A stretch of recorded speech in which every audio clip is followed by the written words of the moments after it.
Welcome to Podlomania Podcast, your photography and video podcast where we introduce you to some of the most amazing creatives from around the world.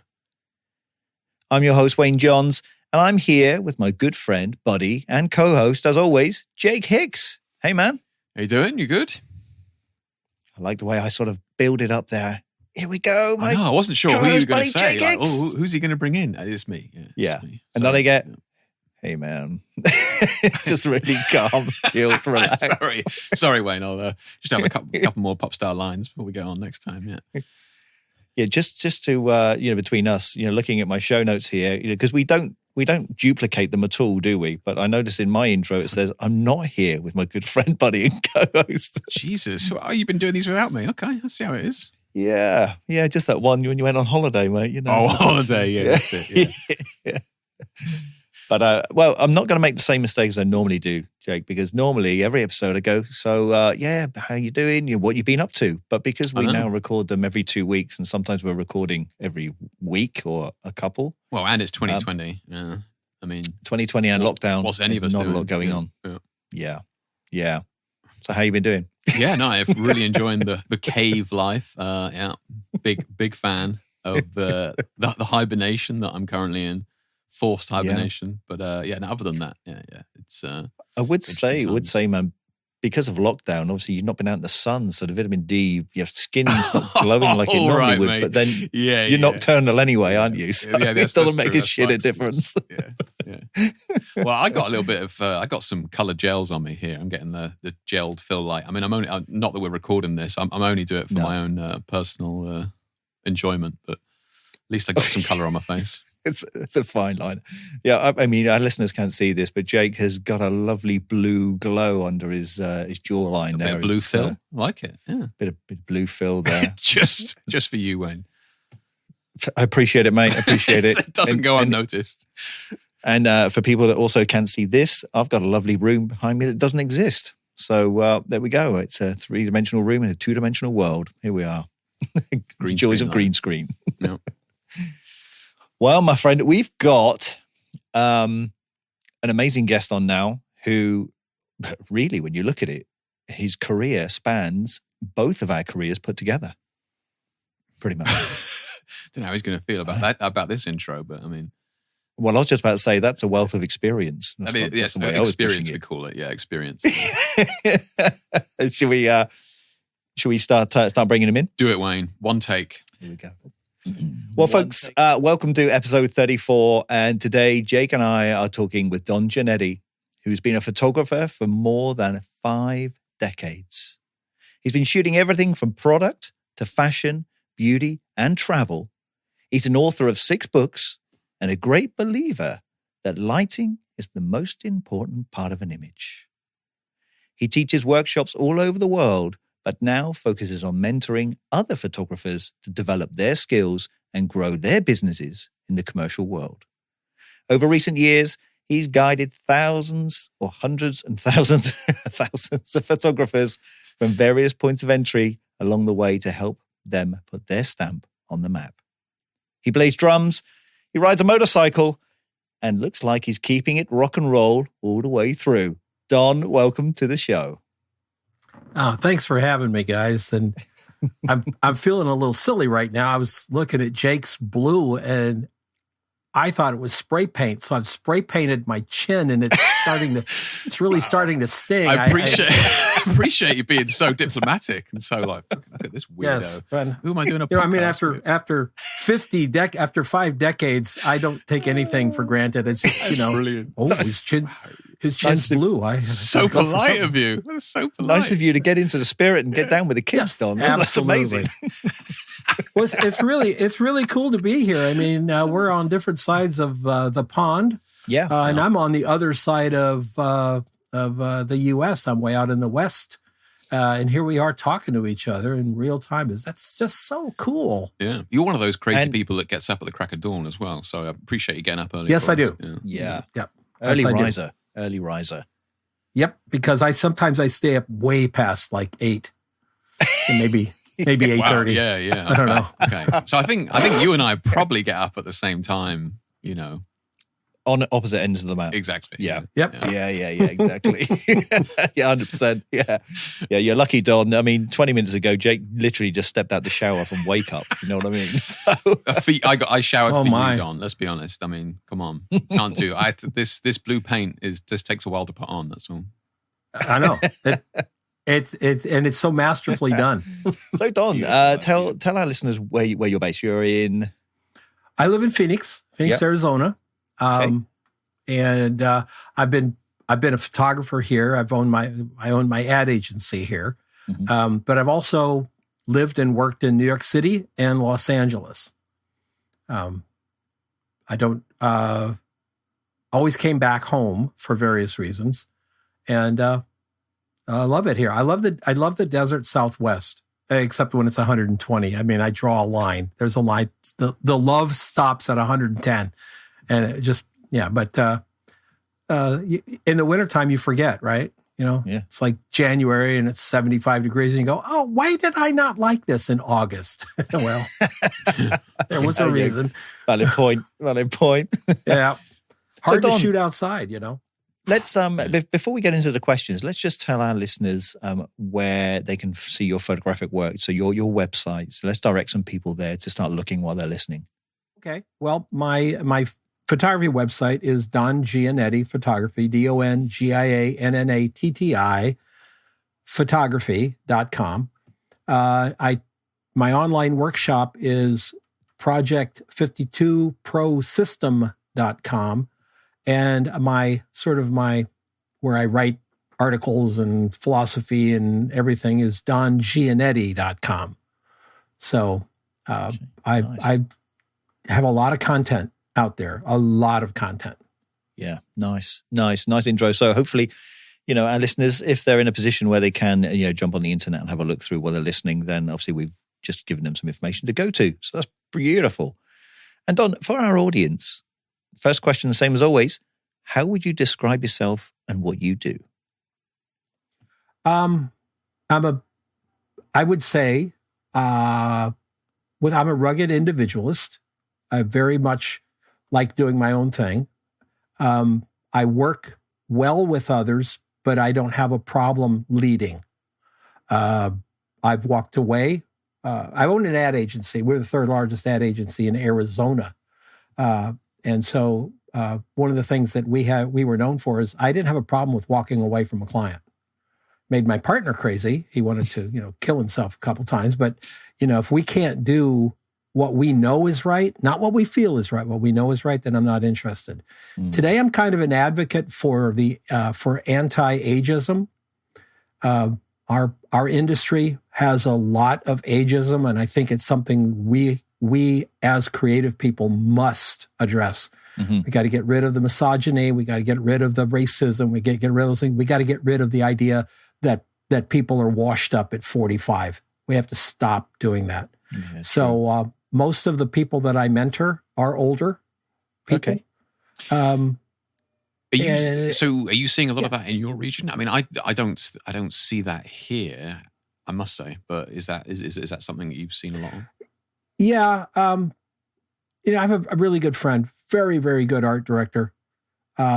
He lost the agency sold out from underneath him. He was 64.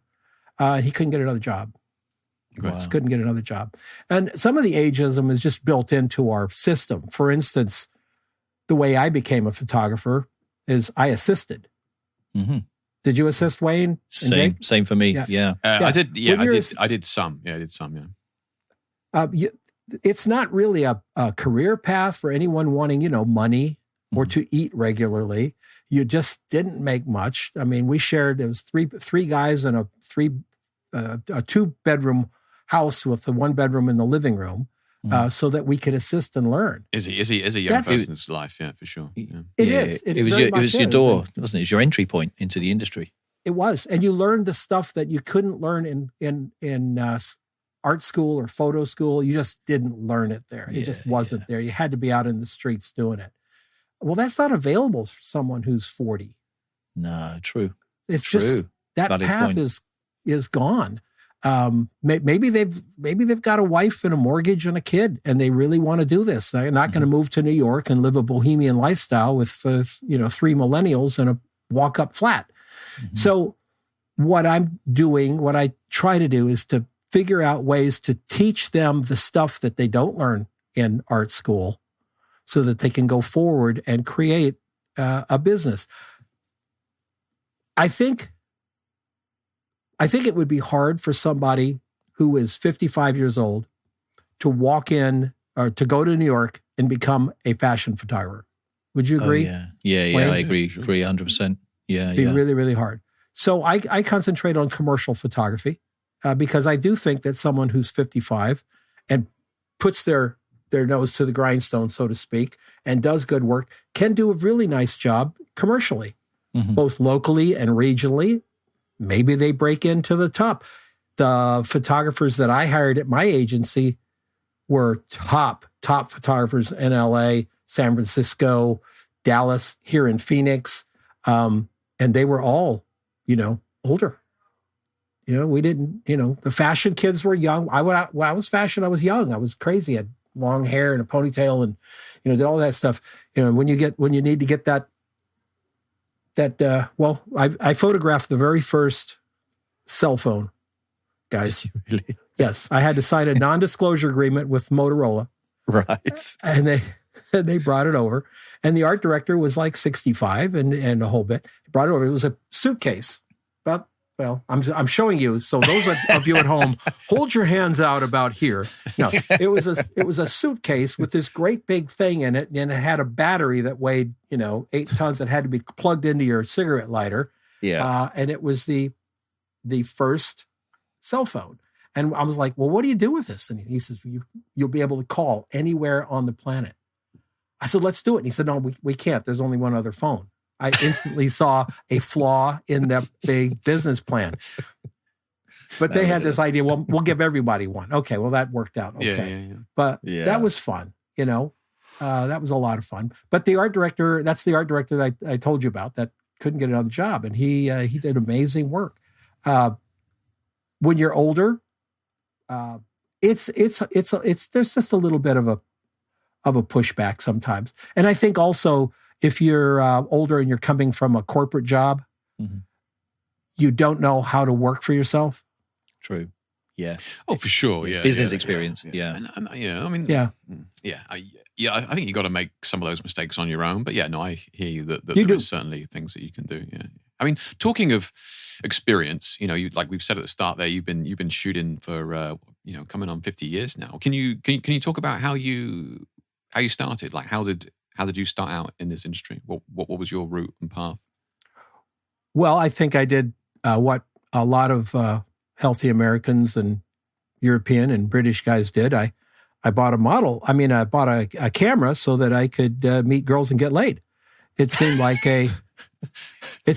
way easier than they do frown on that today, Don. Just yes. Well, today that would be politically incorrect, but I would say 50 years ago the drums were doing a pretty good job, but just not quite. So the photography came in. You doubled down. Okay, fair enough. Yes, I doubled down on it. That was a bad mistake because I discovered that I loved the photography more than I loved the girls. So I just swept into the photography. I bought a dark room and I started hanging out with photographers and trying to get assistant gigs. And my neighbor right down the way was a creative director for a real small agency in Phoenix. And he came over and said, I need a picture of this product shot. Can you shoot product? And I said, oh, can I shoot product? Oh, God, yeah. Sure. So he left this. It was like a bottle of spray paint, a can of spray paint with black and silver metallic letters on it. Can you imagine? I had never used a softbox. I didn't know what a fill card was. And it took me a week to shoot that can. And I would go down to the camera store and the guy would go, oh, you got to do this. Oh, okay, thanks. I'll buy something for being nice to me. And I'd run back and I'd buy a fill card. And I got back. At the end of the week, I printed it for him. It was black and white. Printed it for him. He liked it and he paid me $200. And I was like, holy crap. You can make $200 a week shooting a can? I'm going to be rich. And so I became really heavy in the photography business here in Phoenix. And I started shooting models, real models, not girls I picked up at bars, but real models, and got to be really great. Moved to LA because that's what all really great photographers do, is you move to LA because before you get into LA, just give us a timeline here. So when you were 18, you were a professional drummer? No. I was 22. You were 22, and so you don't have any formal education in photography like many people go to university and stuff. Now this was like, I want to take pictures. No. Let's just go out there and buy a camera and stuff. My main reason for buying the camera is that the band I was in, we were touring. And so when you're touring, it's long days of nothing. Mm-hmm. And because you don't go on till 9. Mm-hmm. You sleep until 11, you get up. Now the guitar players, they're all practicing, and the bass players practicing. I got a set of drums. I got 9 drums and 12 cymbals. The hotels really frown on you playing your drums in the room because they can hear it for 5 floors. So I had nothing to do. I literally had nothing to do. So I bought a camera and would walk around and take pictures. And that's how I started taking pictures of girls. And that was really fun. But then you get arrested for that now, It's just, yeah, you would. You would get beat up. Twitter, you'd be famous on Twitter That's for true, a week. Yeah. All the wrong reasons. 5 minutes. Yes, absolutely. The fun of it was then starting to get in the film back, getting the Kodachrome 25 back, and talking to the guys at the lab. And try this film and try that, and get a lens. And I started shooting models, and I got to be real good at it here in Phoenix. Was one of the top testing shooters, and was making a living shooting models. Is this in the 70s? This would be late 70s. Mm-hmm. Okay. Yep. Late 70s, 76, 77. 78, I moved to LA. Okay. You know why I moved to LA? Because I was a really good photographer in Phoenix, and LA needed my damn talent. You know what I'm saying? They were so starved for talent. For you. Yeah. And you get over to LA and you find out that the guy who's your waiter has a better portfolio than you do. The guy who parks the car is a killer shooter. He can't get a break.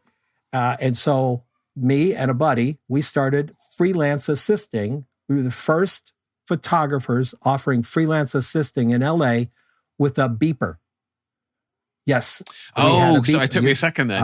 Yeah. Pager. Pager. Yeah. I did actually have a pager. I'll be honest. Yeah, go on. Oh, yeah. We all had, yeah. And we hired a woman who answered the phone with a French accent, and she would handle our, she'd say, okay, I'll get her. She'd call me and say, call this guy. And I got to assist for some of the most amazing photographers. I assisted, beautiful. Charles Bush. And your assistant gig was you organize the shoots, setting up the lights, you're loading the camera, everything? Yeah, usually for those jobs, we would be hired as second or third assistants, because most every photographer had a first assistant. Got a number one, yeah. Okay. But I worked with Albert Watson several times when he was just Albert Watson, a guy in LA. Okay. Pretty well known, but just Albert. Now he's like, one of the best. But those things were fun. Those were great heady days. I'd come home and I'd fill my notebook with, what did he do for light? How did he do this? What was the problems? How did he handle the problems on set? Because every time you're shooting for department stores or fashion magazines, there's problems on set. There's always, yeah. Always. The job is really problem solving, that's it. I think number one, it's problem solving. That's like job one. I mean, even putting together a shoot, when you think about you guys, I do it, we do it fairly seamlessly. But if you've never done it before, can you think how daunting it would be? Like it's like squirrels everywhere in the tree, and you got to get all the squirrels into the middle of the tree. It's just bizarre. So it's all a big. So what year are we at now? You did this second just up to 80. Just up to 80. Okay, so 1980. Okay, 2 or 3 years. And then I did a big shoot in 82. I did a really big shoot in Santa Barbara really great shoot. And while I was in Santa Barbara, local people that lived around my studio decided to clean my studio out for me, make it all clean and nice and, remove all the stuff that had taken me 10 years to acquire. Yeah. I was insured, but I was also really disappointed and really angry. Mm-hmm. And I did something rash. I told my wife, I said, let's go home. I want to go home. I don't want to part of this anymore. We were on Melrose and constantly dealing with problems on Melrose. And my gosh, guys, this was 1981. Wow. Okay. I can't even imagine what it's like there. So I came home, got the business going really well again here, and started shooting fashion out of a studio in New York and Chicago. And I would fly out of here, go to New York, be there 3 weeks, come home for 2 weeks, go back for 3 weeks, come home for 2 weeks. That was really great until my first child came. Mm-hmm. And then being gone for 3 weeks, I was like, yeah, this isn't working. I don't think I like this. Yeah. So I just came back and went into commercial. And that would be 89 to 90. Okay. 93, I decided that being a bank to ad agencies in here in Phoenix, and they were moving into 180 days payment schedule. And, we wanted to go on vacation. I had $100 and something thousand in receivables and $640 in the bank. Ouch. And I said, this is just getting, well, because at the end of 30 days, the modeling agencies, they need to be paid. They don't want to hear about, I can pay you when they pay me. That didn't work. And then they're pushing out 60 days and they're pushing out. So I said, screw it. I can design better than they can at the agencies. So I went out right directly to clients and I said, I can be a photographer for you and do your stuff. And they were like glassy-eyed, because when you say that to anybody who's not in the industry, all they think about is wedding and portrait. You walk into a business, say, "Hi, I'm a photographer." They say, my daughters are married. Get out of here. I don't. Yeah, true. So I changed it around to, I can do product sheets for you. I can do catalogs for you. So I got a buddy who was a graphic designer. I said, "What do you want to do?" He says, "I don't know. Can you get to work?" I got to work. I went and stopped my car, got out of it, and walked around industrial complexes and met people. Get back in the car, I'd have 3 gigs. Because no one ever walked in and told them how they could get a product sheet before. And because you're talking, you're still pre-internet, right? Yes. Yeah. So this is before the internet. Yeah. I want to say the internet, 1993, I got America Online. 1994, I'd saved up all my money and I got a 2400 baud modem. Come on, 2400 baud. Remember? It's like, and you could connect, you could send PageMaker files. Some of those things were like a megabyte, for God's sake. It would take only like 8 hours to send a megabyte to the output. We were rocking on air, man. Oh yeah. Jesus. Oh yeah. I'm doing PageMaker layouts on a Mac Plus with a 9-inch screen, no hard drive. Everything was on the floppy.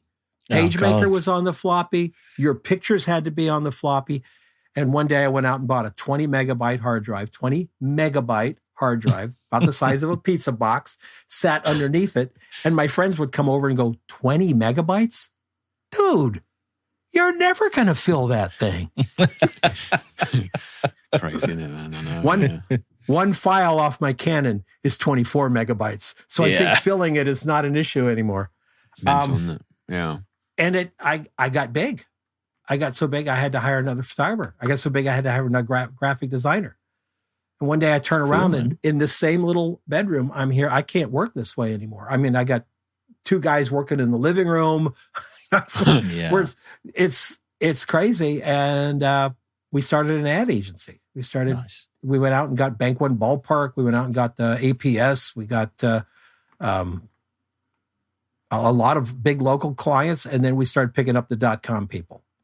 Heady days. Like when I would fly to our office in Berkeley, not private plane. I flew on a regular plane. We never got private plane rich. Okay. So, but I'd fly over there. I'd rent a sports car at the airport. and drive around in a sports car. I mean, those were heady days. I had great clients, big high dollar clients. And then the .com crash came. Yeah. Yeah. I got some friends who were caught in that. And then right after the .com crash came, 9/11. Yeah. Yeah. True. Yeah. That's right. Yeah.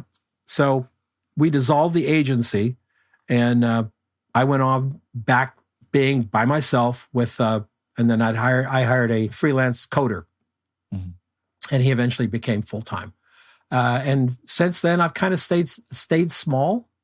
Those days were fun. Those days were also full of employee issues, HR departments, hiring people that were not creative just so that they could run traffic. All of a sudden, my little bedroom business turned into third largest ad agency in Arizona. We had billings of, I think, 17 million in 2000.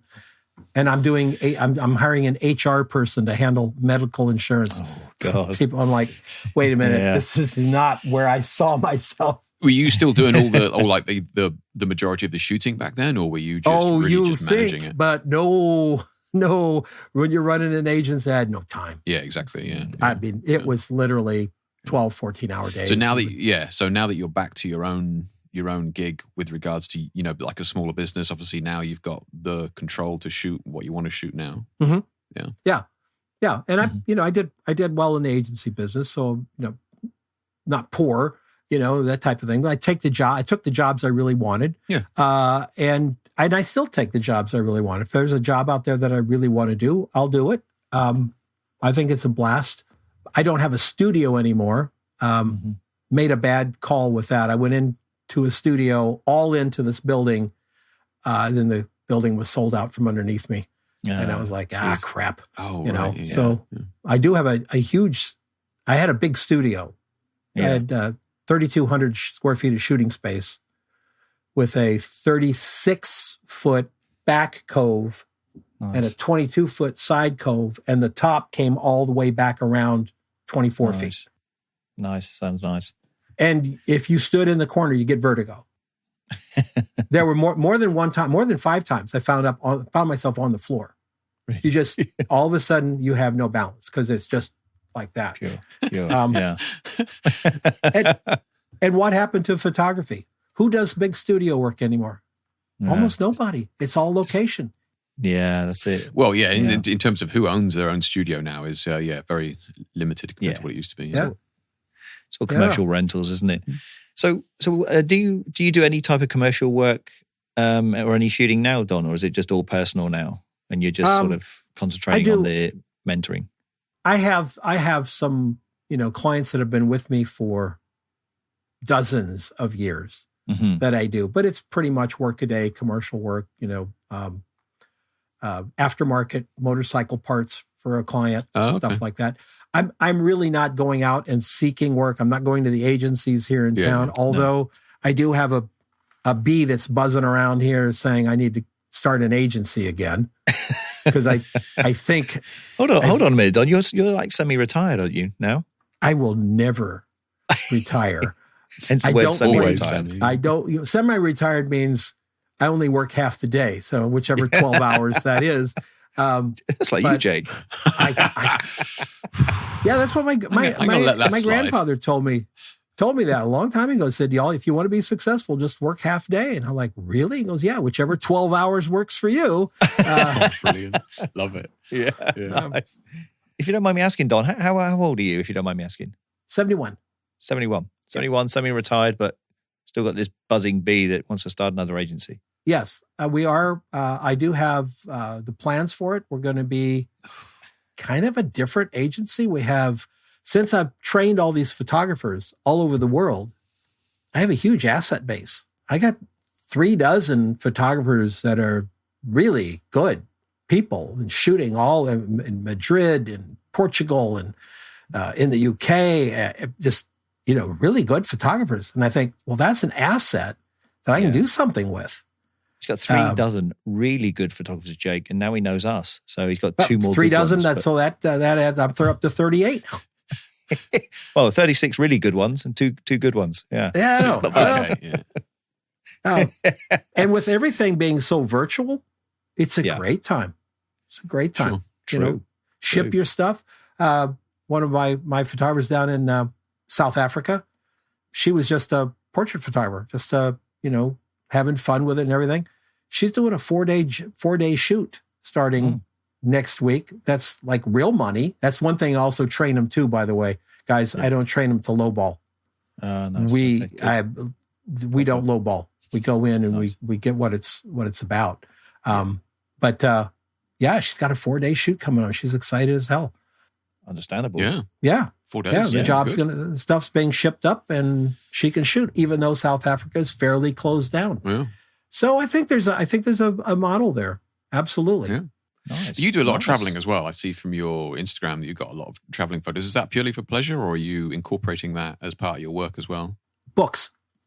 I've written 6 photography books, and I'm working on one now that's it's a photography book, so there's photographs in it, but it's based on my motorcycle travels, and about 60% of it is reality based, and about 40% of it is just made up bullshit, fiction. Right. So I'm combining fiction, a travel book, and photographs together. Okay. And when's this one coming out? It'll be out probably this spring. Well, if you need any testers to try and get their head around absolutely, that, absolutely. I'll send you a copy. Absolutely. I'll read it during the day. Jake will read it through the middle of the night. You get both sides of the coin there, Don. We'll try to figure out.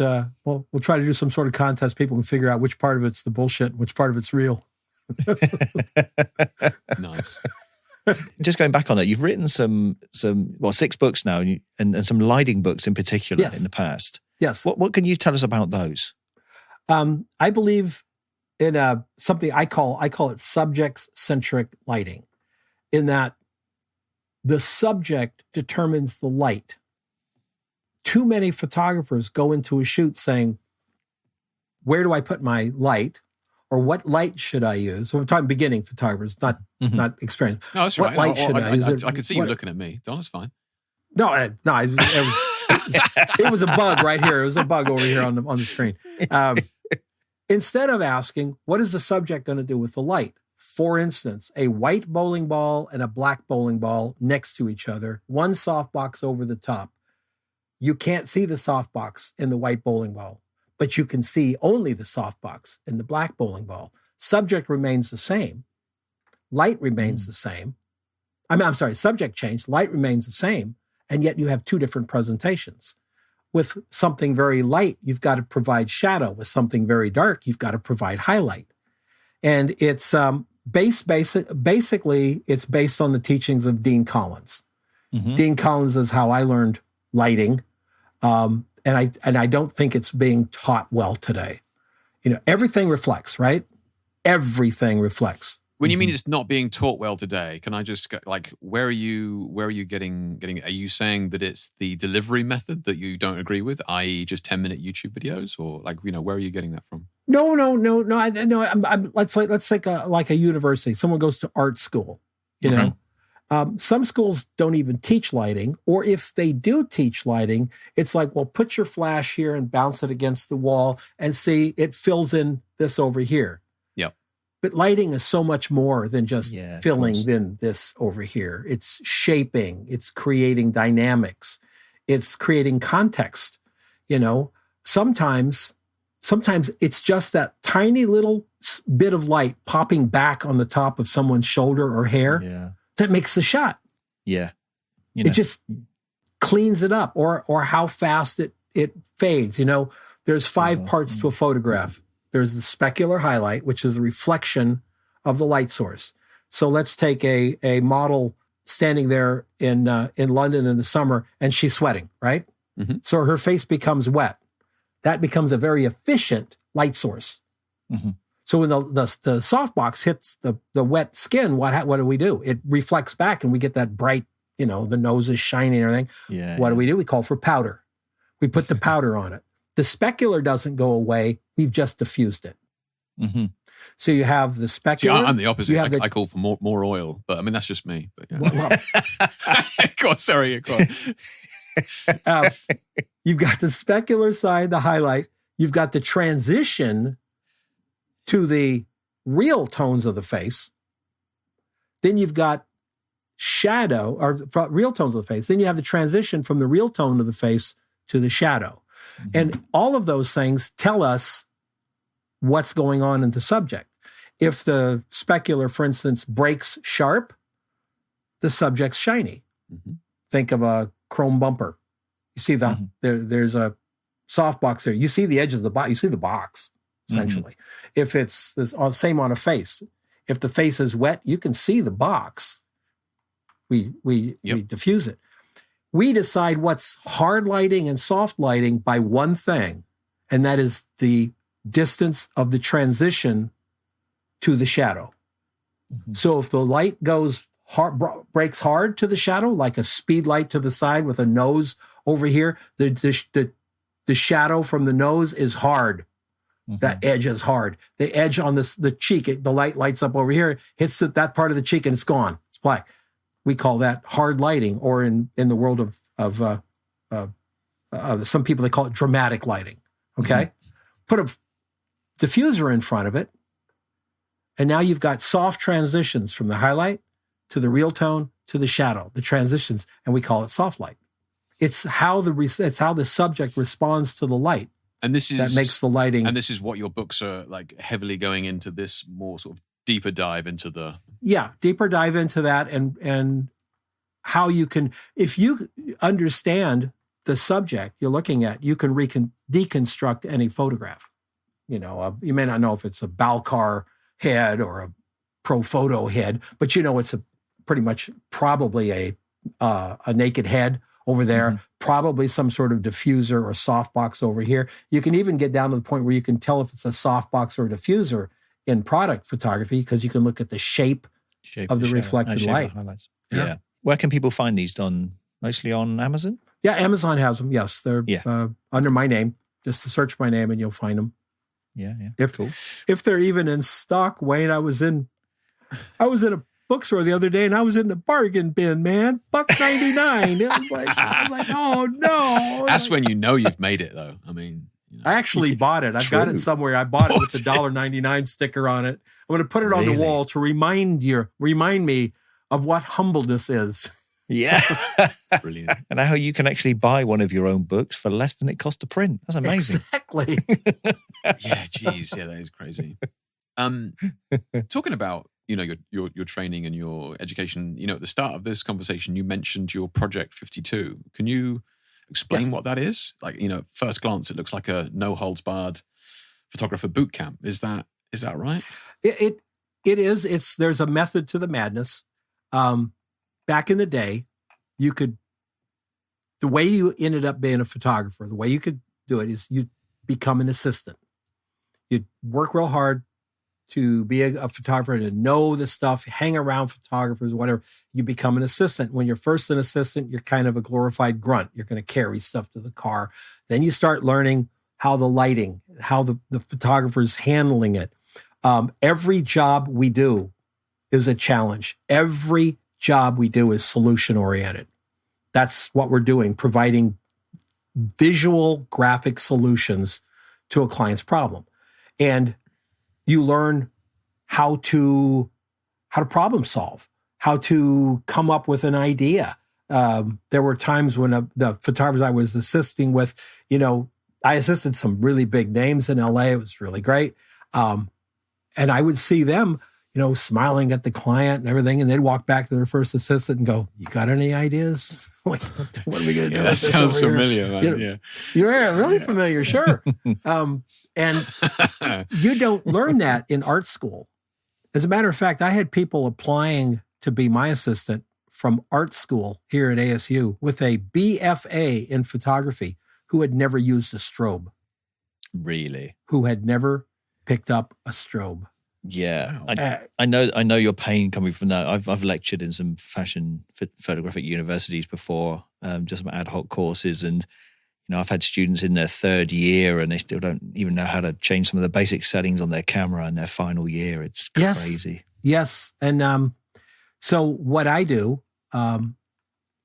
I focus my work towards people who are a little older, because young people can still move to New York and Chicago, even though I think you guys, probably the same in the UK, it's a lot harder now to get an assistant job. It's a lot harder. Oh, yeah. When I was an assistant, I probably spent half my day in the darkroom, which is, of course, But why not do you think happening. that is, though?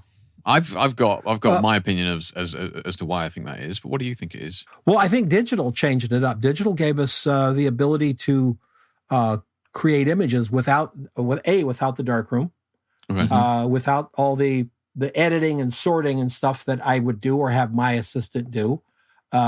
If you're shooting heavily, if you're shooting 5 or 6 days a week, you're probably going to have a full-time. Well, you'd be an idiot if you didn't have a Agreed. full-time assistant. Yeah. That would Well, be yeah, just agree. Yeah, absolutely 100%. insane.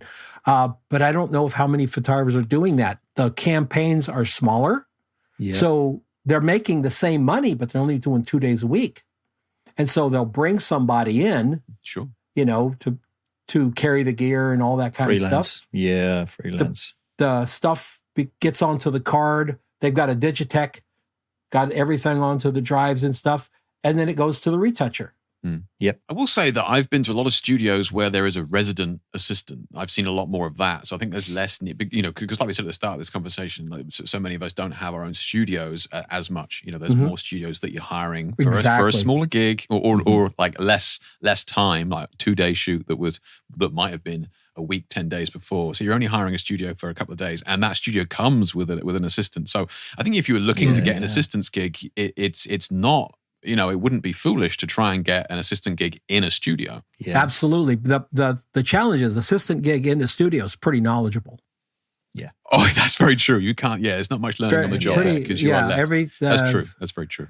When I shoot in New York, I try to use Milk in New York because their assistants are just freaking wonderful. That is fair Really, comment. yeah, They are nice. extremely. Yeah, that is true. Yeah. Yeah. And they're also making good money.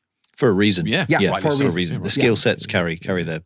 Yeah. Carry that level. So we have that and the fact that so many photographers don't have a physical space. So there isn't, part of my job, the glamorous part of my job, of course, being an assistant when I started out was helping the photographer shoot all the beautiful French models because I worked for a French photographer in LA. It was my very first full-time assistant gig. And he was the nicest guy in the world, but the most filthy human I've ever seen in my life.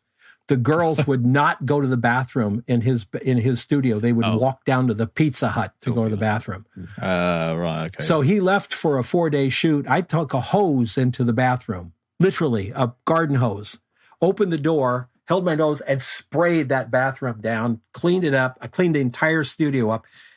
He walked in and he's like, "What did you do to my space?" In his little French accent. I said, "I cleaned it up." He was upset with me, until the girls came in and started loving all over him and big kisses. "Oh, thank you, Jean-Claude. Oh, it's wonderful." Then all of a sudden I'm his big hero. Thank you. It's like really great. Now you're buddies. Yeah. So, literally half of your job as a full-time assistant is, sweeping floors and putting files away and making contact sheets and making coffee and tea. Contact sheets. I don't think you can do that anymore, Don. I had a job where I had to photograph all the new hires for a company here. Yeah. And then they would order 600 8x10s. Really? Black and white. We go out and shoot 2 rolls of film, come back, they'd pick the shot off a contact sheet. We'd print 600 8x10s. And of course I got an assistant in there doing that. So my assistant's in there making me money. Yeah. Good times. But you shoot a huge range of subjects from still life to travel. Do you have like an overarching goal with your imagery when you approach a subject? How are you giving your shots that final Don look? Well, my fashion was pretty, I would describe it as, I wanted the girls to look like you just caught them out of the corner of your eye. Mm-hmm. And you thought, "Oh, isn't she beautiful?" And then she's gone. So always worked with that sort of ethereal approach to the girls, to the models. Yeah. Lots of different, I spent most of my life either on my stomach or on a stepladder, because standing there and shooting from the same height that every other human on the planet shoots from didn't do it for me. Couldn't agree more. And I shot into mirrors a lot. A couple of editorials were actually shot into the mirrored sides of cars. Had the girls over here. I'd do this type of thing. So I always try to change it up, make it really, really interesting. Today, my answer is totally different. Today, when I shoot something, I want it to mean something. Mm-hmm. So it's photographs as allegory, photographs as storytelling. I take fewer photographs, but I take the photographs that really mean something to me and hopefully mean something to someone else. There's nothing wrong with commercial photography. I love commercial photography, but commercial photography is made for the moment. Mm-hmm. You know, especially if you're shooting something like sink parts or a forklift or something, or a spray can or something, yeah, or a spray can. It's made for the moment, and there's nothing wrong with it. And you put all of your heart and soul into making the most perfect spray can shot you can for your client. That's what they hire us for. I've done that. Now I want to shoot pictures that mean something beyond just for the moment. Nice. And so I have fun with places. I'm shooting still life, and I'm remodeling my office and my garage. So I'll have a place in the garage to actually shoot some still lifes that I want to do. I have all the old things from my father. His wallet, his knife he carried with him all his life. I want to do shoots. I want to shoot those in a series, but I want to do stuff that means something. I'm tired of, for me, not for anyone else. For me, I'm tired of making photographs that don't matter except to somebody's bottom line. It's understandable. Yeah, imagery is very quickly forgotten at the moment, and I know because we see so many, tens of thousands of images almost daily. So yeah, you're right. Images are far more disposable now than they ever have been, really. Yeah. And that's a good and a bad thing. It's it's like anything, right? It's good and bad. I think there's too much fanciful, wasteful imagery that we celebrate the banal, and we are intimidated by something that goes farther. And I'm not sure I can put it into words, but when the top people on Instagram are yoga models, we might have a problem. We just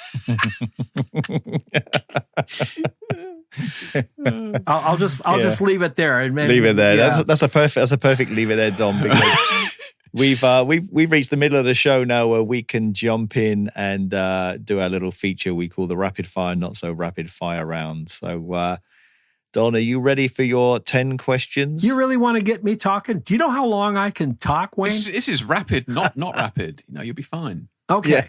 All right. Rapid, not so rapid fire. Yeah. All right. Do I need any special garments, or am I going to get wet or anything? No, but I'm just grab hold to the arms of your chair. Okay. Yeah. Hold on tight. Maybe a white knuckle ride. Now, this may be of no importance whatsoever to our listeners, and you may not learn anything at all. And the questions may not be photography related, but it's a fun segment that we like to throw in there. You ready for your 10 questions, Don? Sure. If you were going into photography now, what area would it be? Adventure.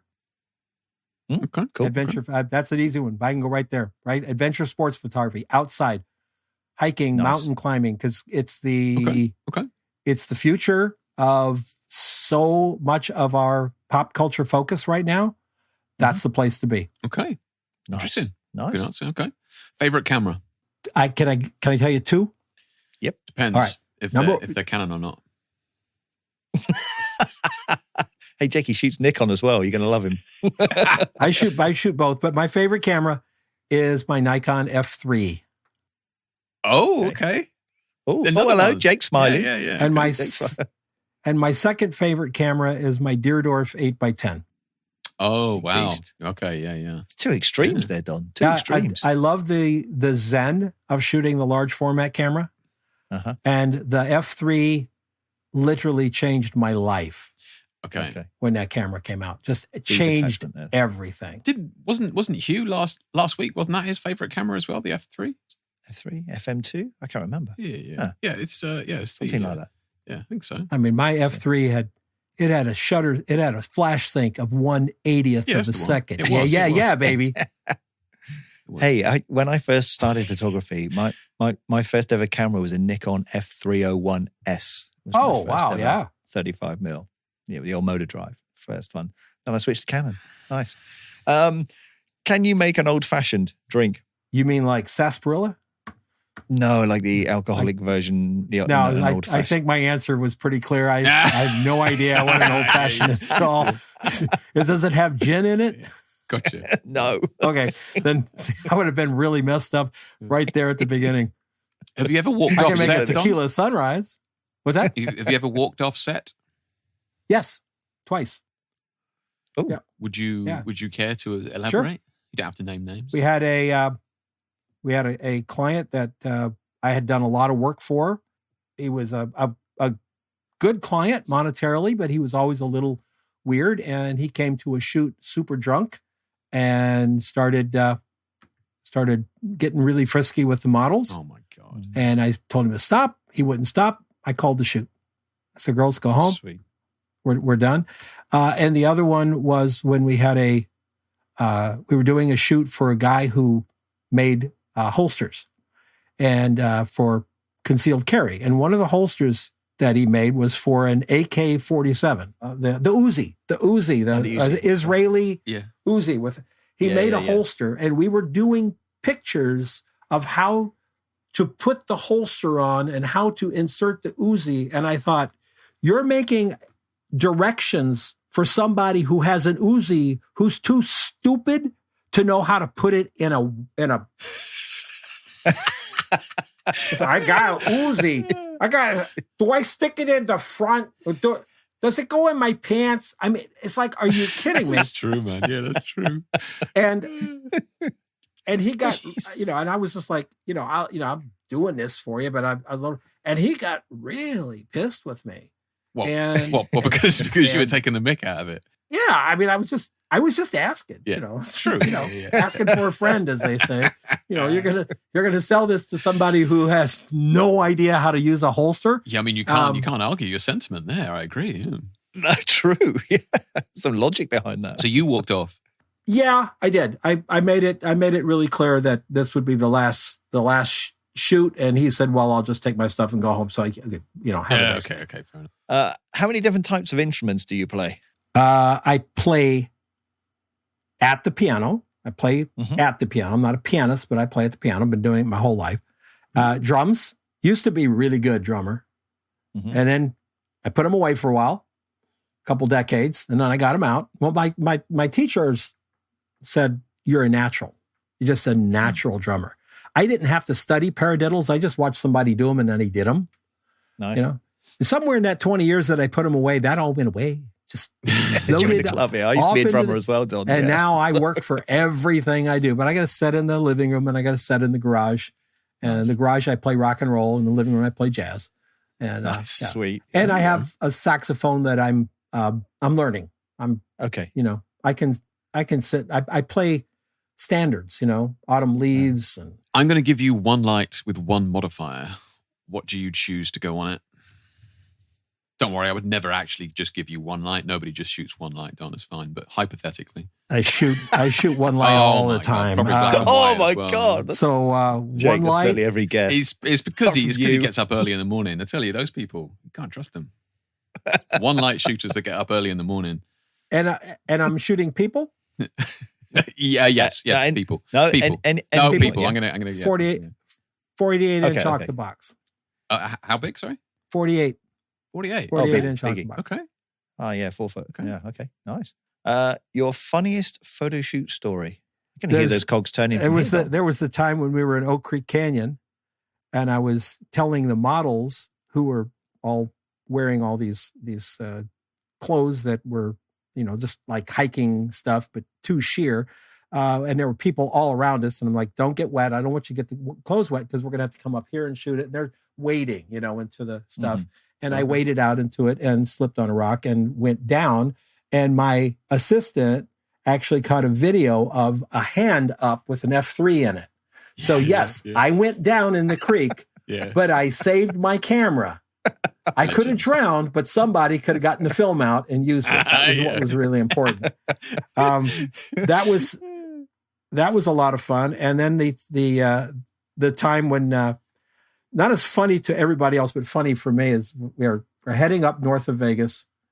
Have you ever been to Las Vegas, either one of you? No. It's dreadful desert, just dreadful desert. We're 70 miles from the hotel because the client we're shooting is, they make trailers for 3-wheel, ATVs. Okay. Yeah. And he had a special place we had to shoot. We drove 70 miles to shoot this stupid desert thing. We could have shot 5 miles out of Vegas. True. Yeah. We're driving up there, and my assistant says, he just sits up like this and he goes, I think I left the meter at the hotel room. And I said, think positive. And he said, no, I'm pretty positive. I left the meter at the hotel room. It's dark. We're shooting right at dawn. It's dark. And we get there. He said, what are you going to do? What are you going to do? I said, give me that roll of Ektachrome. And I pulled out that paper. Remember the paper we threw away all the time? Yeah. Yeah. We go, yeah, get rid of this shit. I opened it up. I'm like, there's a whole freaking school of photography on that piece of paper. That's right. Yeah. Cool. And I'm like, okay, Sunny 16 roll, huh? Right, okay. And we bracketed. Yeah, and we bracketed. And the shots came out really great. And the client's going, oh, where's your meter? And I looked at him and said, meter? I don't need a meter. Inside my guts, like my heart's in my stomach's in my throat. And I'm thinking, oh yeah, no worries. We can fly up to Vegas and just drive 70 miles out tomorrow if the film doesn't come out. What's the big deal? Yeah, but that was a long wait waiting for that to get processed. Yeah. Well, I always tell people now, if you can find a roll of like slide film or something, get that piece of paper. Throw the film away if you want or send it to me, but get that piece of paper because it's really remarkable. It's just remarkable. Save my bacon. So you enjoy candid photography as well. What's your go-to point and shoot camera that's not your phone, Don? That's not my phone? Yeah. Yeah, you can't see it here, but I use a Lumix, little Lumix point and shoot. It's a DC ZS70.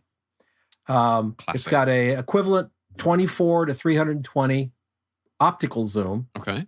Takes a 22 megapixel image. A little gritty. There's a little gritty.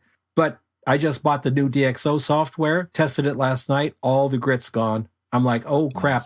$39 software upgrade price or whatever the price was, just saved a whole crap load of pictures I've taken with this, moved them into a new dimension. And the size of that is hold it up for a second.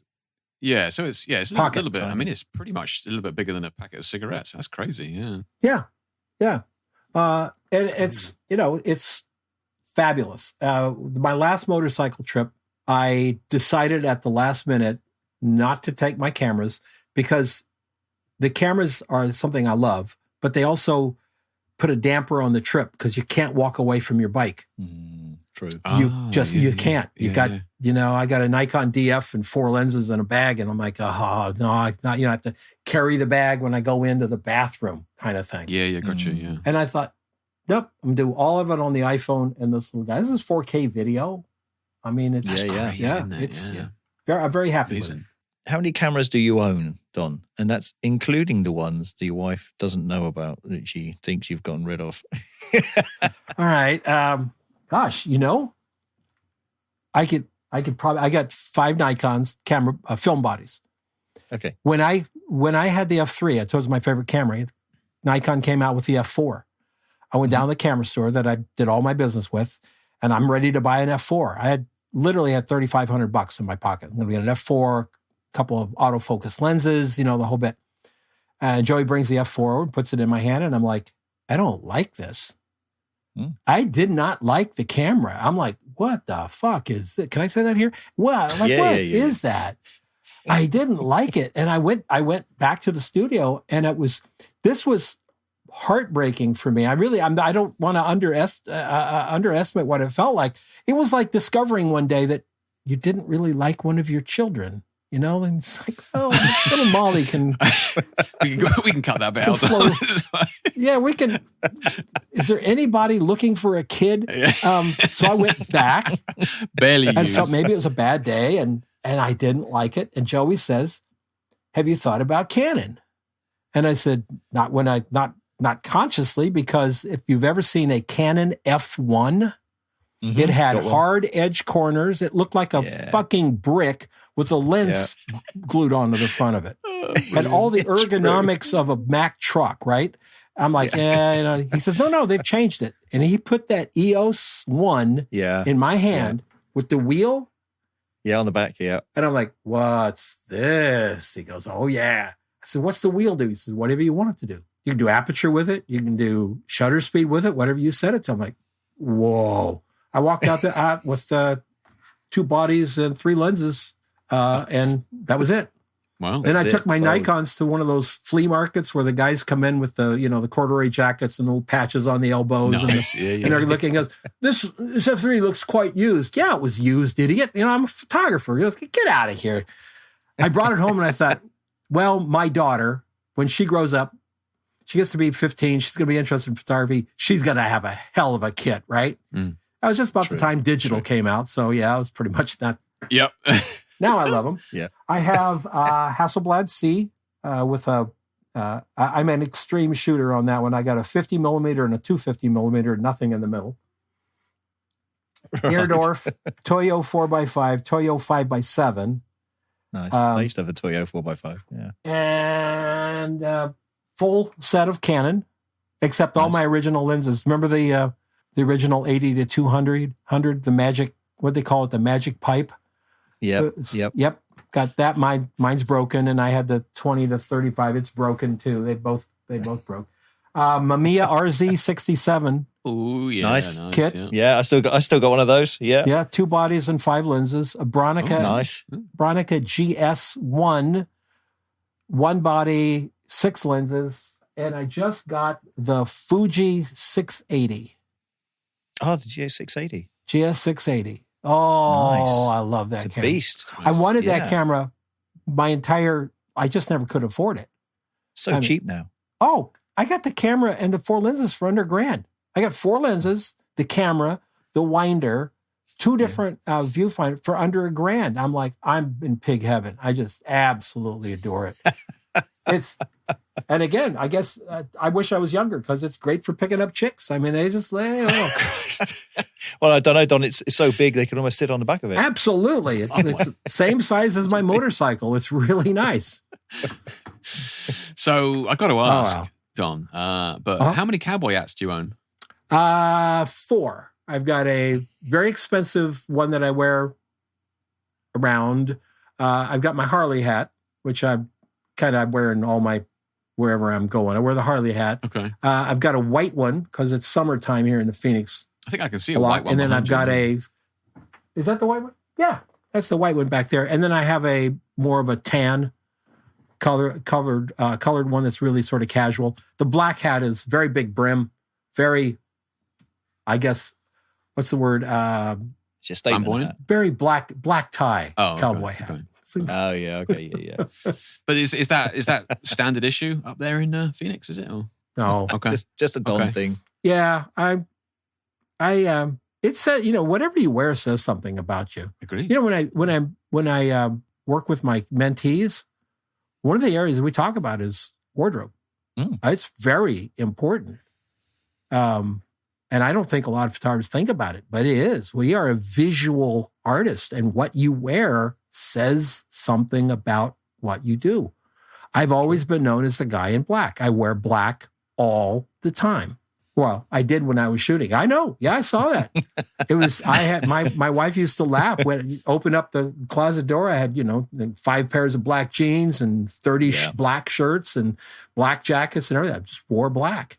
I don't do that now because, but when if I go somewhere and do a speech or a talk or something, I wear all black, even down to like a black tie with a black shirt, black jacket.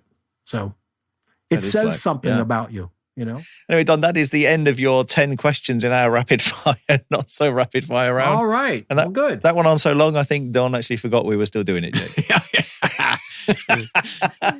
I mean, you now concentrate, as we said earlier, on the mentoring photographers to grow their skills and grow their business. But like Jake said earlier, you like the no-nonsense approach. And what is that no-nonsense approach exactly? Just define that for us a little bit.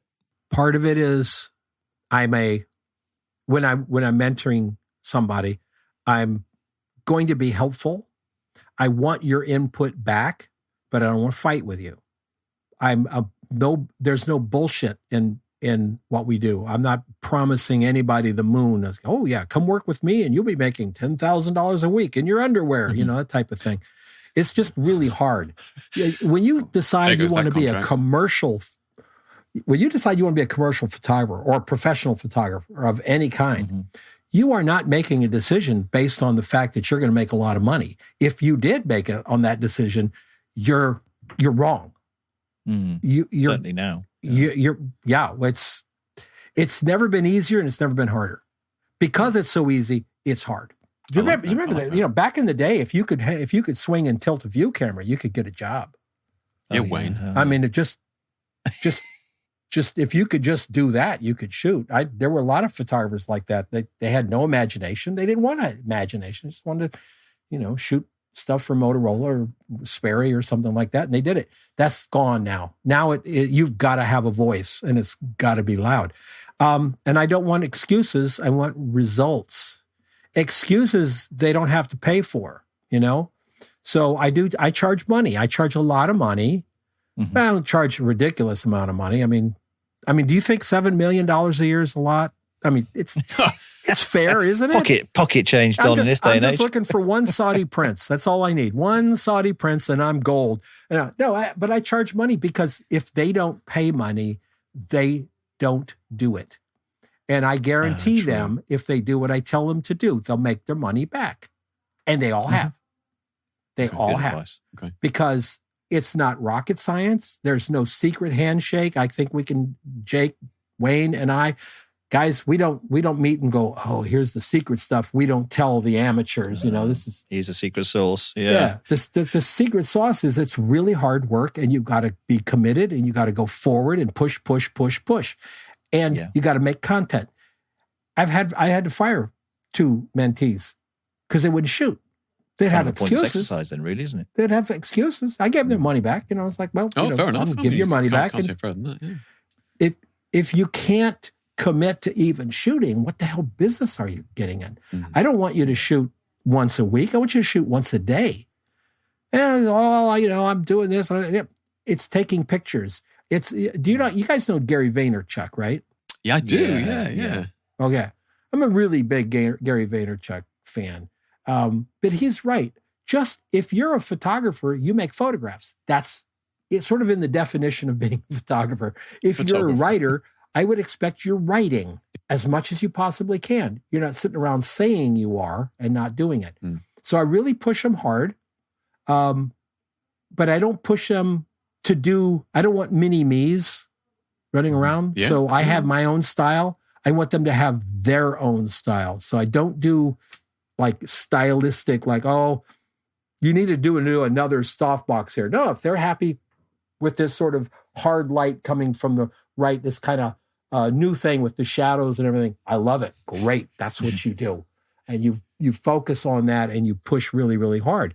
And you get up off your ass and you go and you get to the phone or Instagram DM or email. My God, Wayne, Jake, when we started, we had the phone and post. We had our feet. Yeah, I had a printed portfolio that I was actually, walking around with. Yeah, still got it. And you still had to call them on the phone, and remember that first time you did that? Boy, that was fun, wasn't it? It'd be almost as fun to get a root canal with no anesthetic. It's really hard, but if you didn't do it, you didn't work. I remember the days I used to pound the pavement with my book or books because we had different ones for different things. Yeah. And you would try and bullshit your way in past the reception desk to see the art director. You had to get your book in front of them. What I mean? One of the things that I tell my mentees is you show up at the ad agency, you're the designer, and you walk in and you leave your book in the car. You walk in and say, hi, I'm a photographer and my name's, Don Giannatti. And I've seen you guys' work. I follow the work that you do. You're amazing. I was right down the street and I want to just stop in and see the place. Is that going to be a problem? The secretary's going, yeah, no, that's not a problem. Oh, awesome. Can I leave my card for the art director? She goes, oh, hold on. Let me call Bob. Yeah, because you're not asking to see them. You're just asking if you can leave your card. And they're like, well, you're here. Bob's in the back bullshitting with people. I would tell you honestly, 6 or 7 out of 10 times. Oh, do you have your book? Oh, hold on. It's in the car. Yeah, I got it's in the car. It's sitting there waiting for me to bring it in. And I'd get the interview. Just go and try it. One of my friends shot furniture, and he shot a lot of architecture originally. And he wanted to shoot this building in Miami that was going up. He was making a poor living shooting architecture, and he wanted to upgrade it. He wanted to shoot that building. So he borrowed money to buy gas to drive from Miami to New York City to where the architect's office was. And in the car, he had a 40 by 60 Cibachrome print of that building. It had just opened. Beautiful photograph. Goes into the architect's office, leaves it in the hall, goes in the door and says, "Hi, I'm Steve. I'm a photographer from Miami. I'm an architectural photographer, and I'd like to leave my card." And she says, "Oh, okay." He says, "I'll be right back." And goes over, brings in this 20 or 40 by 60 thing. It's all wrapped, and he leans it against the wall, and he said, "Thank you very much." And he heads for the door. Oh. And she goes, "Hold on. Wow. Hold on. What's this?" So she comes over. She takes half the paper off, and she's like, "Oh my, you guys remember Cibachrome? We all remember Cibachrome." It was like, God, right? 100%. And she's like, "Oh my God." She goes and gets not the 1 or 2 people. She got the whole freaking architect team, including the owner. They're out there oohing and on. He left the architecture building with $35,000 in commissions, and that was 1986. That'd be the same as 50, 60K now. Yeah. That's one hell of a business card, isn't it? Yep. And it was a gamble because he had to borrow money. He'd spent so much money on the Cibachrome, he had to borrow money for gas. Jeez. True. So Jake, next time you see me in London walking with a 40 by 60. Great. Yeah. 40 by 60, mate. That's just my new business card. Don't be alarmed, It launched his business. He started doing so much work for, because one architect talks to another architect, and then he's the guy they all call to do the stuff. And then he built a wonderful studio in Raleigh, North Carolina, where he shot furniture for about 10 years. His office was in the World Trade Center. He wasn't there that day, but his office was gone. His transparencies and everything, lost everything in 9/11. But he was so close to retirement, he just called it a day. Great story. Okay. And guys, I can't get my photographers to get on the phone. I mean, they do eventually after I yell at them. Yeah, it's different. Vulgar different adult language. Yeah. Well, on that then, like, what are some of the common pitfalls you see from new people starting out today then? They think social media will save them. They think social media is going to save them. Okay. They think an Instagram account is all they need, or they're going to be big on Facebook if they keep doing this. You know what I tell them? I said an Instagram account will do less than half what an Unsplash account will do for you, where you give your pictures away.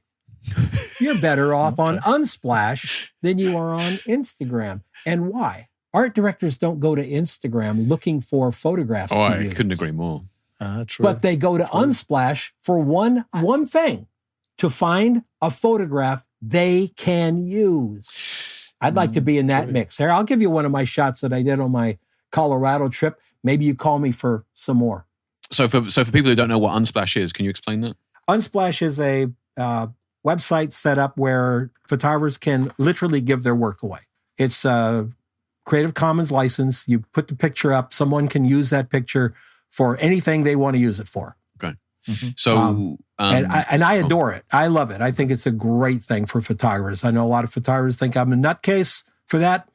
Yeah, because there's a lot of photographers out there, trying to boycott it and say that it's evil and it's, destroying the industry and that sort of thing. Because, and it wouldn't be a problem if the photographs that people could use commercially for free were terrible on there, but they're not. They're awesome photographs on there that people can use. Think of the month of September a year ago.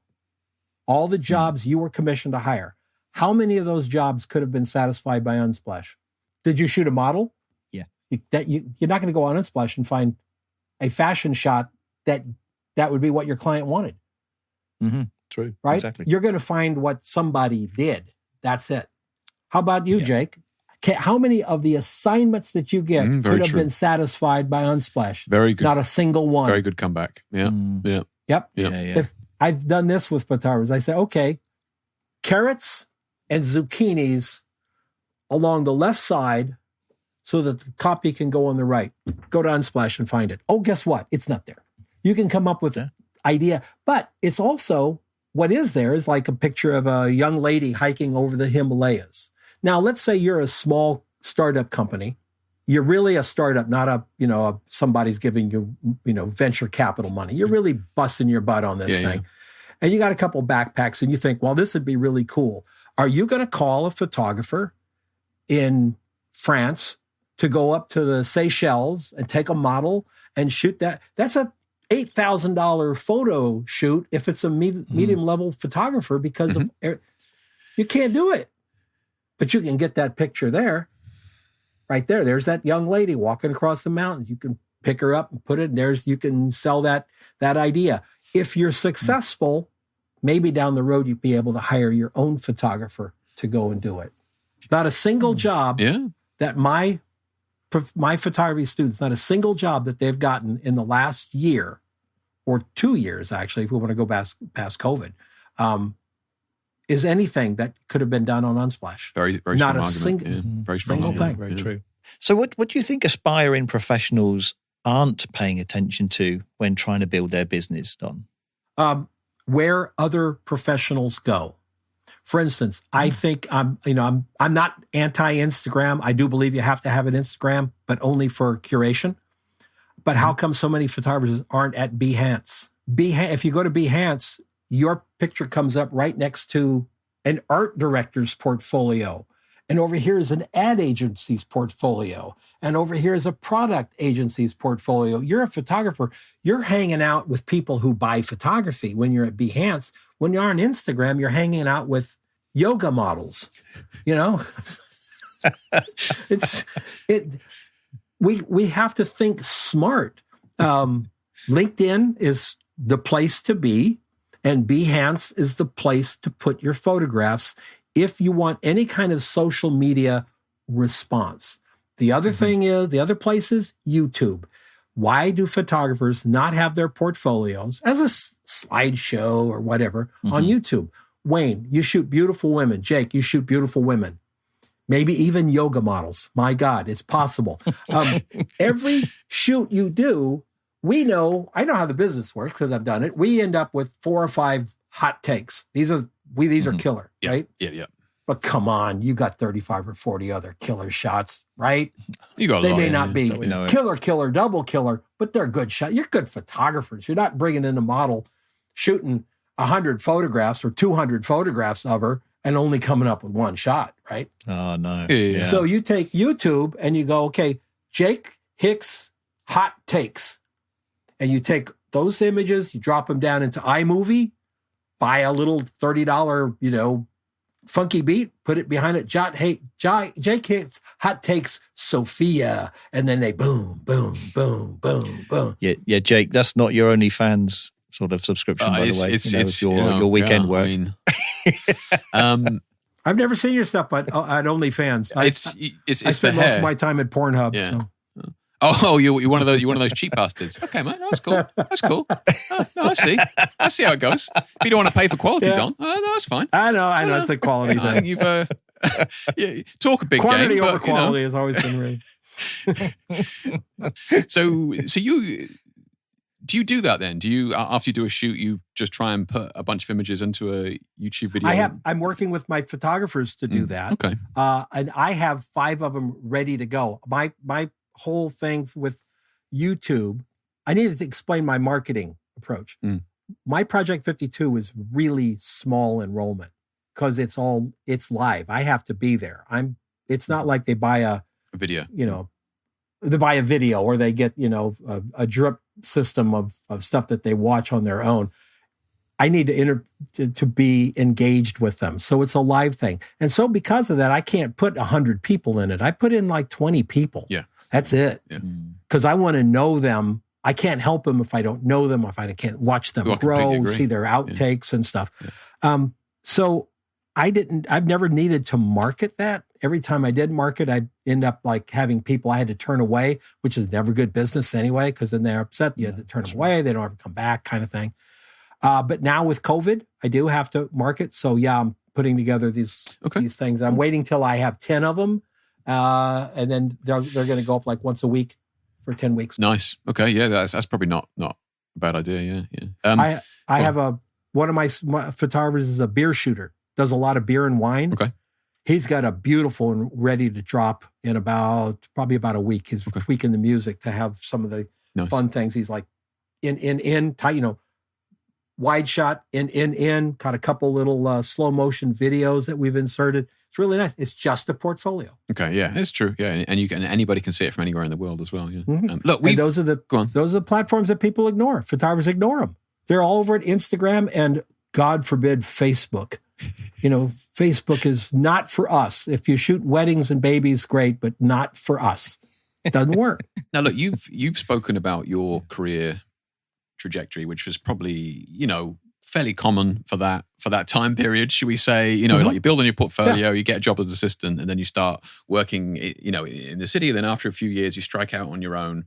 How do you think? What's the modern day photo career path look like? Is there one, or is it just completely different for everybody? Model is probably more selective now. It's probably a much younger group that do it. I mean, if you're 19 and you're not married and you're sort of unencumbered, I would absolutely tell you, get your ass off of YouTube, get to San Francisco, LA, New York, and assist. Okay. If you're 25, 26, might be a little harder. At that point, get off of, Old like that, yeah. Old. Yeah, really, the ancient ones. You're going to have to approach a different way. And I think the clue is going right to brands. Before COVID, even, you could go right to brands. Since COVID, it's an absolute pathway. So instead of waiting for an agency to bless you with an appointment, go and see the brand. Go right to the brands. You can get to the brands on Instagram. You can DM them. You can tag images. Now, does it work? Well, one of my photographers, just one, goes up, shoots a local beer, a brand. Kansas City has a lot of beer brands. Shoots that beer brand, does a really cool shot. The bottle, the can's off kilter, the beer's flying out the top. Nice shot. Sticks it on Instagram, tags them. He's shooting for them next week. Nice. Okay, yeah. So it can work. Yeah. It can work. Doesn't always work. I will say I've had paying work from tagging brands. Yeah. And working. The other thing. Do you guys know a young photographer named Jake or Samuel Elkins? Sam Elkins. No, don't think so.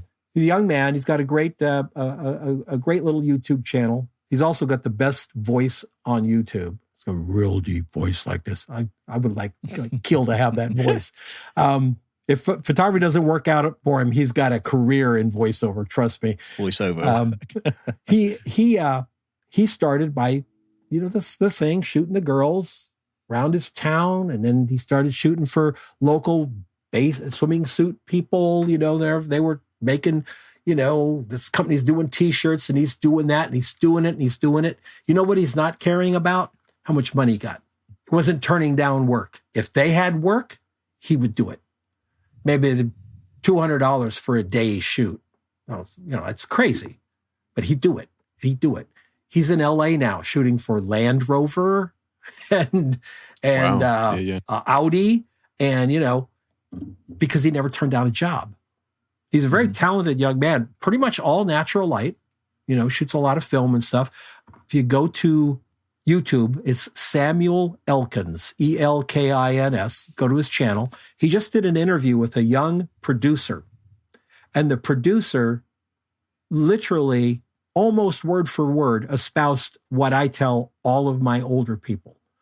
Go to the brands. Get out, meet the people. I've had my photographers walk down the street, walk into the bakery and say, let me handle your Instagram. A retainer. On a retainer, I'll handle your Instagram. I'll get 24 shots a month.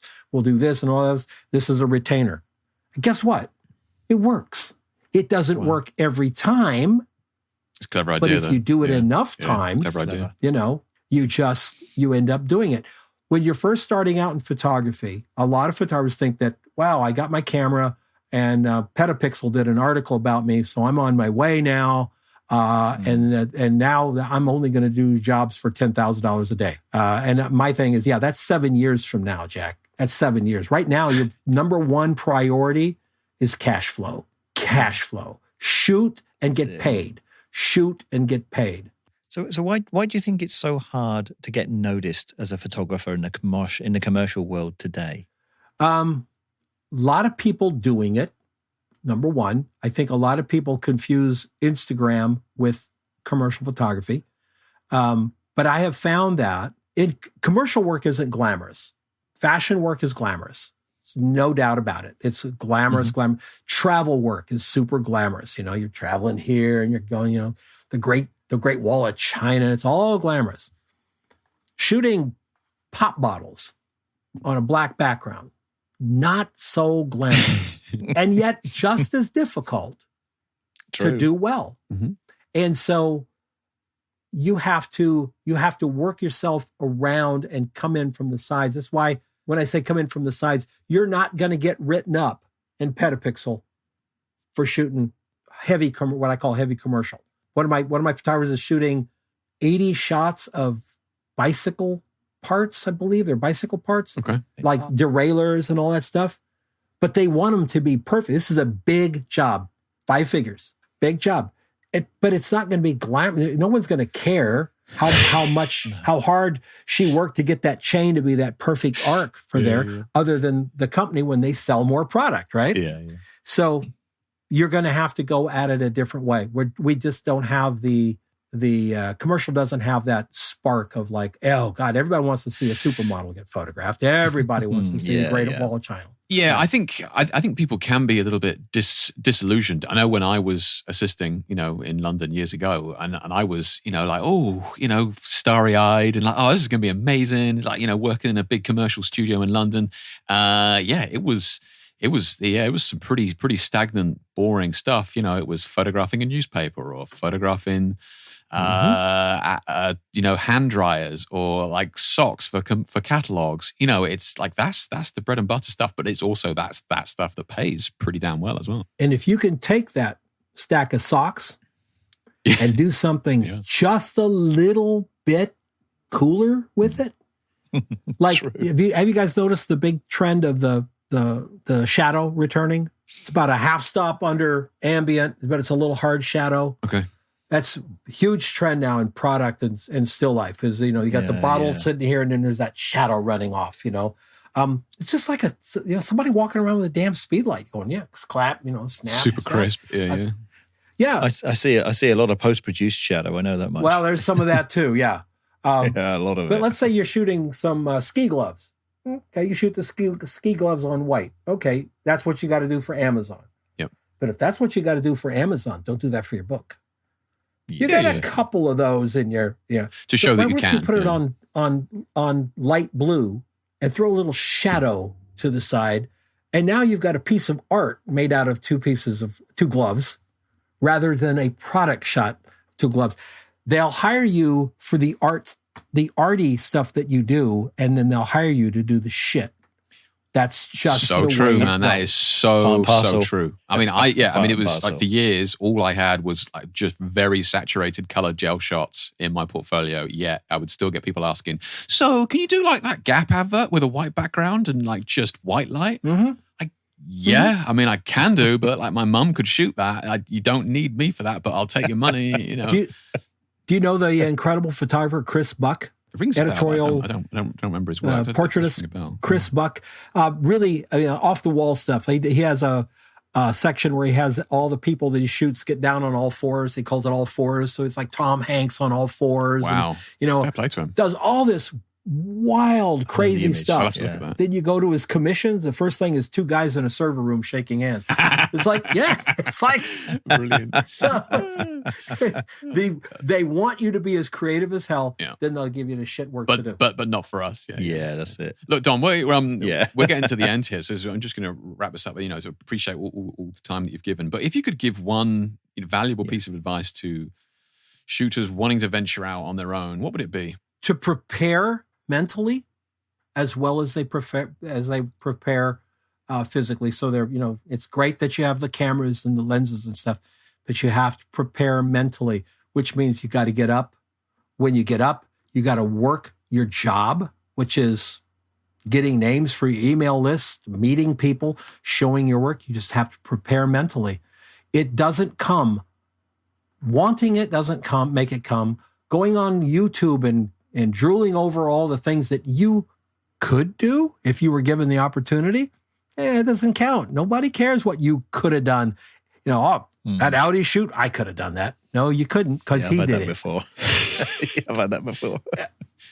Okay. And that would be the number one thing, just to absolutely prepare yourself, because you're entering what has been for me a wonderful career, rich dinners, and we've had 5 different ways to make macaroni and cheese. Mm-hmm. So you got to learn to control everything in your life if you can, and prepare. Yeah, that would be it. Good advice. Good advice. Excellent advice. And Don, before we do the segment to close on the show, just one final question, and this is where we ask you to personally recommend 2 artists or 2 creatives, and they can be from either the photographic or the video world, to come on to Podlemania as a guest and do an episode with us. And we ask that you get in touch with them and do an intro via email like we've had before, so that we don't get arrested for harassment. Because you were a recommendation from our previous guest. Yeah, absolutely. Actually, that was Dennis Dunbar. That's right. It was indeed, yeah. Good old Dennis. Yeah. There's a gentleman in New York who he's I guess you would call it a branded lifestyle photographer. And you can imagine, I know you guys can imagine, you're people shooters, what happened to his job, his business when he got locked down, because New York City's still pretty much locked down. Yeah. And he now directs through Zoom and does entrepreneurs' photographs through Zoom, shooting the laptop in interesting parts, places around this where he can put it, and has created quite a nice niche. He's a former TV producer and just a really hell of a great guy. His name's John D. Amato. Would you guys be interested in a landscape shooter? Gary Crabb, Crabbe, lives in Santa Barbara, has made a good living, shooting whatever the hell he wants and producing books, hard cover books that go into bookstores, like the coasts of Santa Barbara, the mountains of Sonora. That is interesting. Brilliant nice. guy. Beautiful photography. Okay. Yeah, I mean, if you can do e-intros to those, and if they're willing and interested to come on as a guest, we'd love to have them on. That sounds awesome. You Perfect. got it. I will make that happen today. Thank you, Don. You're amazing. Now, Don, before we go, just one recap. Where can our audience find you? So give us your websites and your Teach Commercial Photography website, your Instagram, your Facebook, et cetera, et cetera. My Instagram is WizWow. WizWow. Spell that for our folks. WIZWOW. My website is dongiannetti.com. My photography site is dongiannettiphotography.com. And my online teaching is project52prosystem.com. I'm a big believer in systems, guys. Really big believer in systems. We can tell. Something we didn't talk about, dang it. Anyway, we'll get it. There's always another one, Don. There's always another one. Don't you worry about that. There's always a part 2. Yep. We can't cover your whole life in an hour and 30 minutes. No, it takes an hour 40. I only got 10 minutes left. That's it. And then we've covered everything.